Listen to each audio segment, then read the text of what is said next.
Today, Kansas is filing a civil suit against the Pfizer Corporation under the Kansas Consumer Protection Act, seeking enhanced civil monetary penalties, damages, and injunctive relief for misleading and deceptive statements made in marketing its COVID-19 vaccine. As we all know, during the COVID-19 pandemic, there was a great deal of panic and anxiety.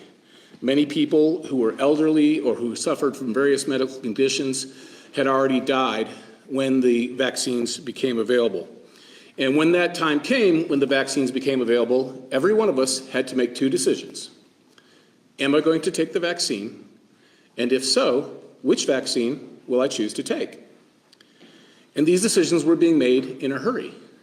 In some ways, you could say even being made under duress. In such an environment, it is imperative that Kansans making that decision receive the truth. They needed the truth. All Americans needed the truth. And in multiple respects, Pfizer did not provide the truth. Pfizer marketed its vaccine as safe for pregnant women. However, in February of 2021, Pfizer possessed reports for 458 pregnant women who received Pfizer's COVID-19 vaccine during pregnancy. More than half of the pregnant women reported an adverse event, and more than 10% reported a miscarriage, many within days of the vaccination.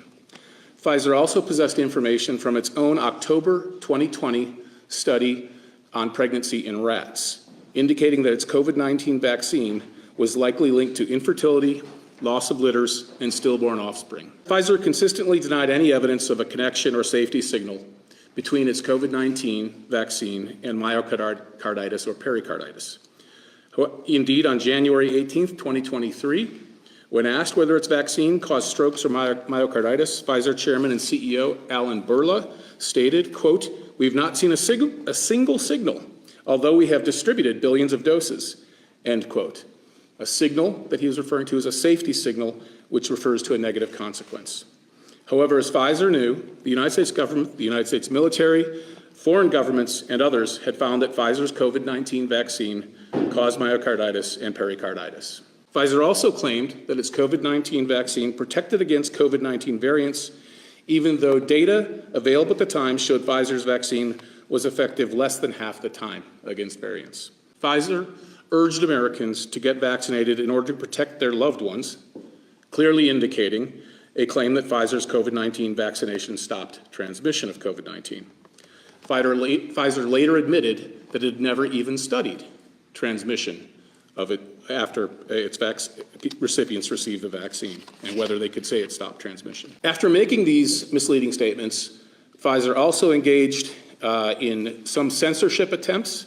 Emails reveal that Pfizer officials coordinated with social media platforms to censor any speech critical of Pfizer's COVID-19 vaccine safety and effectiveness. Pfizer's misleading statements contributed to success in marketing its vaccine in Kansas. By February of 2024, Pfizer had delivered over 3.3 million doses of its vaccine in the state of Kansas. This accounted for over 60% of all vaccine doses given in the state of Kansas. This suit is being filed today, and as I mentioned before, it is part of a multi-state effort in which more suits may follow depending on Pfizer's reaction.